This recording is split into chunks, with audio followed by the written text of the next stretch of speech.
Pini Tereponi Pai Ingoda Troxia ni ada por Pai Crazy a por malom, Dipu Golf Boys Higher Secondary School Patu Aklamalong, Assam Microfinance along Tanka Kachoram Dun, Pen Kachitu Thek Thedet asarpimar atum aphan HAD Minister Jogen Mohan, Karbi Anglong Autonomous Council CEM Dr. Tuliram Ronghang atum arideng pen Cheque keron asai kedeng. Bangso Jaimek Finance Department Assam Sarkar Lapen District Administration Karbi Anglong atum chapatir piponsi Bangso Jaimek deng ponlo. Karbi Anglong along Assam Microfinance arlo kido a beng along loan ke pen kachitu thek the asarpimar atum aphan kedam tanga por Assam CM Himanta Biswa Sarma alam chaga tengsi ningkani siang bong kedo ana asarpimar atum Microfinance a beng along loan ke pen kachitu thek the atum aphan pajok ponsi check ron ponlo.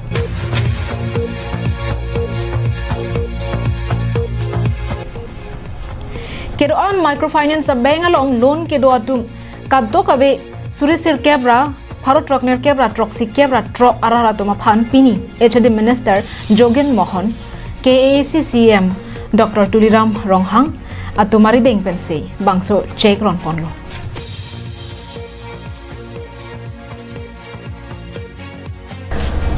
Bangso Maya Long, Alohiaman Pen, HAD Minister Jogen Mohan, KACCM, Dr. Tuliram Ronghang, Papangjang Alohiaman Pen, MP Horen Singh Bay,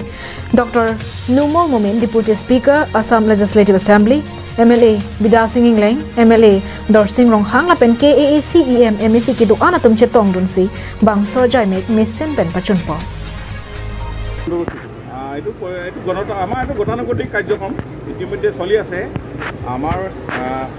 ইতিমধ্যে assembly budget চলি আছে আজি বন্ধৰ দিনত আমি অসম চৰকাৰৰ মাননীয় মুখ্যমন্ত্ৰী ডক্টৰ হিমন্ত বিশ্ব শৰ্মা ডাঙৰীয়াৰ এখন ঘোষিত আৰু তেওঁ এখন জনপ্ৰিয় আঁচনি মাইক্ৰ ফাইনেন্সৰ এই যি ঋণ ৰেহাই আঁচনি মহিলাসকলক তেখেতে নিৰ্বাচনৰ পূৰ্বে প্ৰতিশ্ৰুতি দিছিল আৰু সেই প্ৰতিশ্ৰুতি আখৰে আখৰে পালন কৰি থকা হৈছে ইতিমধ্যে 8খন জিলাত এইটো কাৰ্যক্ৰম হৈছে আৰু আজি আমি মুখ্যমন্ত্ৰী যেহেতু আজি তেখেতে এটা বিশেষ কাৰণত যাবলগীয়া হ'ল আমি আহি আমাৰ CM আছে ইয়াতে 3জন বিধায়ক CM EM সকলো উপস্থিতিত আমি আজি প্ৰায় 8,908 গৰাকী মহিলাক আমি প্ৰথম কিস্তি আমি তেওঁলোকৰ ঋণ ৰেহাই আঁচনি আমি তেওঁলোকৰ চেক বিতৰণ কাৰ্যসূচীত আমি এইটো তেওঁলোকৰ যি সমস্যা কোভিডৰ সংকটত হওক বা অন্যান্য সংকটত তেখেতসকলে যিটো সমস্যাত ভুগিছিল মহিলা আইসকল জানো ঘৰখনত তেখেতসকলে পইচা ঘূৰাই দিবৰ কাৰণে এই স্মল এই বেংকসমূহে বহুত হাৰাশাস্তি কৰিছিলে আমাৰ কথা এইটো চৰকাৰৰ দৃষ্টিগোচৰ হৈছে আলোচনা কৰি আমি তেওঁলোকৰ সুতে মূলে হয়তো এনেধৰণে ঘূৰাই দিয়াৰ এইটো চৰকাৰে সিদ্ধান্ত ল'লে তাৰ কাৰণে ইতিমধ্যে 1,200 কোটি টকা ইতিমধ্যে অসম চৰকাৰ দিয়া হ'ল আৰু এইবাৰ বাজেটতো আমি 2,500 কোটি টকা আমি ধৰিছোঁ আমি অহা বছৰৰ ভিতৰত ফাৰ্ষ্ট ছেকেণ্ড ফেজ থাৰ্ড আৰু 3টা ফেজত আমাৰ এইটো ৰেহাই দিয়া হ'ব গতিকে আমি ফাৰ্ষ্ট ফেজৰ প্ৰায় হ'ব অৱস্থা আহি পৰিছে গতিকে এইটো আমাৰ গতানুগতিক কাৰ্যসূচী ইয়াতে ইলেকশ্যন এইটো বেলেগ কথা এইটো তেওঁলোকৰ সময়ত এইবিলাক আহিব যে কাৰ্বি আংলঙত টাউন কমিটি যিমানখিনি টাউন কমিটি আছে এটা ৱাৰ্ডো যে কংগ্ৰেছৰ এটা ৱাৰ্ডো নাই আপোনালোকে চাওক কাৰ্বি আংলঙত যিমানখিনি কোঅপাৰেটিভ লেম্পছ আছে এটা লেম্পছো তেওঁলোকৰ সাধাৰণ সদস্যও নাই আৰু কাৰ্বি আংলঙৰ 26টা সমষ্টিৰ বিজেপি দখলত আছে কাৰ্বি আংলঙৰ 4টা বিধানসভা সমষ্টিত আছে 4টা বিধান সমষ্টিতো আমাৰ বিজেপি দখল আছে হাংহত এটা আছে চিট আছে হাংহতো আমাৰ কাৰ্বি আংলঙত আমাৰ বিজেপি আছে আপোনালোকে তেখেতসকলক ক'লে কি হ'ব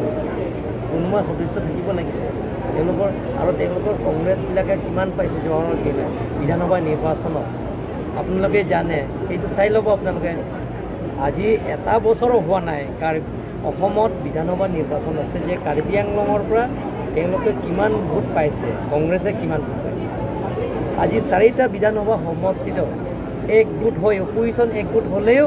আমাৰ বিধায়কৰ লগত তেওঁলোকক তুলনা কৰিব News report, Karbi Anglong Live.